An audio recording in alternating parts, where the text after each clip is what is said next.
បាទសូមគោរពជំរាបសួរពុកម៉ែបងប្អូនស្វាគមន៍មកកាន់វីដេអូថ្មីនិងដំបូងរបស់ខ្ញុំកាលពីចុងសប្តាហ៍កន្លងទៅនេះខ្ញុំបាទនិងក្រុមគ្រួសារបានធ្វើដំណើរទៅកាន់ទឹកដីនៃក្រុងបរសេនុដើម្បីដំណើរកម្សាន្តជាមួយនឹងក្រុមគ្រួសារប្រកបដោយស្នាមញញឹមនិងសុភមង្គលនិងផ្ដល់ក្តីរីករាយទៅដល់ក្រុមគ្រួសារ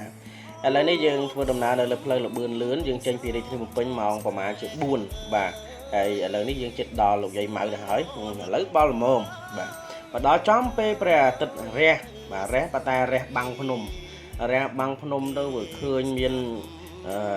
ចាំងពន្លឺព្រះអាទិត្យមកស្រស់ស្អាតមែនទែនបាទហើយក៏យើងឈប់សម្រាកបន្តិចទៅបាទពួកអីយើងចេញមកពីម៉ោង4មកបាទមានម្ដាយក្មេកមានបងស្រីក្មួយ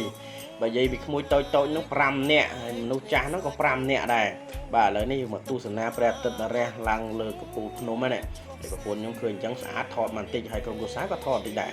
ឥឡូវយើងធ្វើដំណើរបន្តមកទឹកដីនៃក្រុងបរសេនុនៅលើផ្លូវលបឿនលឿន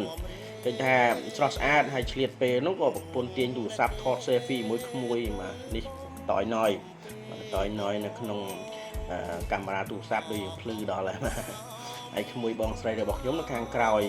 និយាយរួមទៅមួយឡានសិតតែក្មេងៗបាទមានក្មួយស្រី2នាក់មានក្មួយប្រុសរហូតដល់3នាក់មានទាំងតូចមានទាំងធំនេះកូនរបស់ខ្ញុំមកអត់រីកទេពួកអីគេអត់សូវបាននៅក្នុងឡានឥឡូវនេះយើងបានធ្វើដំណើរមកដល់ទឹកដីនៃខាងខេត្តបរសេនុហើយដល់បញ្ចូលនៃការបង់ប្រាក់នៅក្នុងទឹកដីនៃខាងខេត្តបរសេនុហើយអញ្ចឹងយើងបង់ប្រាក់ឲ្យរួចរាល់ទៅយើងចូលទៅដល់ក្រុងបរសេនុបាទអញ្ចឹងក៏បានមកដល់ក្រុងបរសេនុយើងឲ្យសម្រាកតិចរកបាយរកទឹកពេលព្រលឹមឡើងបាទខ្ញុំបាយមន់ម្ដាយរបស់ខ្ញុំបាយហើយណាំអញ្ចឹងទៅម្ដាយក្មេកបងស្រីបងប្អូនកូននិយាយរួមម្នាក់មួយតែម្ដងហើយប្រពន្ធរបស់ខ្ញុំនេះក្មួយស្រីមិនជូបាទដល់កមកក្រុមកោយើងឯងហើយក៏ឆ្លៀតពេលក៏មកមើល condo នៅឯក្រុងបរសេនុរបស់បងស្រីនិងពូបាទមកមើលទៅតើការសាងសង់ហ្នឹងបានកម្រិតណាទៅហើយបាទយើងអាចចូលរស់នៅបានឬក៏កំពូលសោនៅយើងបានសួរព័ត៌មានហើយឥឡូវក្រុមការងារក៏បានជូនហើយយើងឡើង condo ហើយឆ្លៀតពេលប្រពន្ធខ្ញុំឆ្លៀតធ្វើតារា model បាទកវីមជ្ឈុំលើកសពុតមួយឥឡូវនេះឡើងកម្មចដាទៅហើយបាទយើងដើរចូលក្នុងហើយក្មួយរបស់ខ្ញុំនេះទាំងតូចទាំងធំពណ៌កូនខ្ញុំនេះមង្គល6ខែជាងហើយដើរបានឆ្ងាយបងប្អូនបាទឥឡូវនេះធ្វើដំណើរចូលដល់ចដាយន្តពីព្រោះថា condo នោះវាជាន់ទី10បាទជាន់ទី10បងប្អូនមើលទៅញ៉ៃវិញហ្នឹងអូមានទាំងចាស់មានទាំងក្មេងមានទាំងក្មួយបាទមិនតិចទេនេះមានទាំងលើដៃផងនឹងក្រមផងឈរនោះកូនម្ចាស់ផ្ទះ condo គេមកមុខដល់មិនងាយនឹងរីកទេឥឡូវនេះបានធ្វើដំណើរដល់ជាន់ទី10ហើយចូលទៅមើលបន្ទប់ condo តើវារួចរាល់ហើយឬនៅនិយាយរួមទៅគេសាងសង់បានចិត្តហើយប៉ុន្តែយើងនៅដេកនៅអីតិចតួចទៅវារួចរាល់បាទនឹងនេះ view នៅខាងក្រៅបាទនៅឯជាន់ទី10និយាយទៅលើភ្នំដែរបងប្អូនលើភ្នំបាទស្អាតមែនតើយើងឃើញមានដើមឈើរុក្ខជាតិខៀវខ្ចីមើលឃើញសមុទ្រមើលឃើញអាគារអីផ្សេងអញ្ចឹងទៅវាឃើញផ្លូវឃើញអីចឹងដែរបាទបន្ទាប់មកក៏ចប់ត្រឹមហ្នឹងអត់មានអីទេយើងមកមើលឲ្យបានហើយចូលតែមកទៅហើយមើលឲ្យចប់គង់ជួយបាទយើងមកដើរលេងមកអីសុបាយផងបាទនេះទាំងម្ដាយទាំងកូននេះម្ដាយរបស់ខ្ញុំគឺកាមេរ៉ាញឹមដល់ណាឥឡូវធ្វើដំណើរទៅវិញបងប្អូនចប់ហើយព្រោះយើងមើលរួចរាល់បន្ទាប់មកក៏យើងទៅដល់កាដាប្រោងកាហ្វេបាទនៅឆ្នេរសមុទ្រយើងហ្នឹងបាទនោះមើលកៅយត់ដល់ណាដល់ណីហ្នឹងហើយក្មួយរបស់ខ្ញុំដណ្ដើមគ្នាមើលហើយកូនរបស់ខ្ញុំនេះងុយគេងហើយបាទមិនដេកក្មួយខ្ញុំនេះ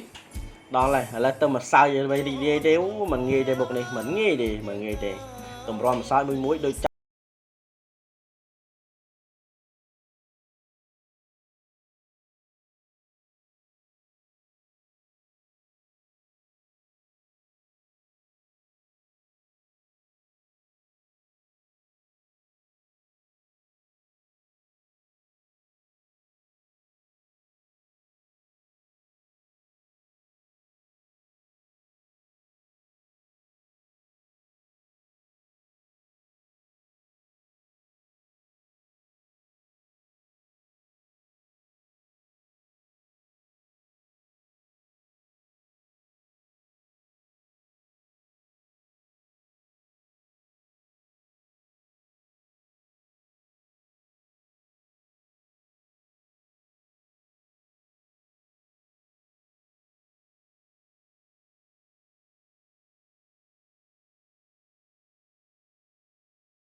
អូន call មកបងឯងទៅណា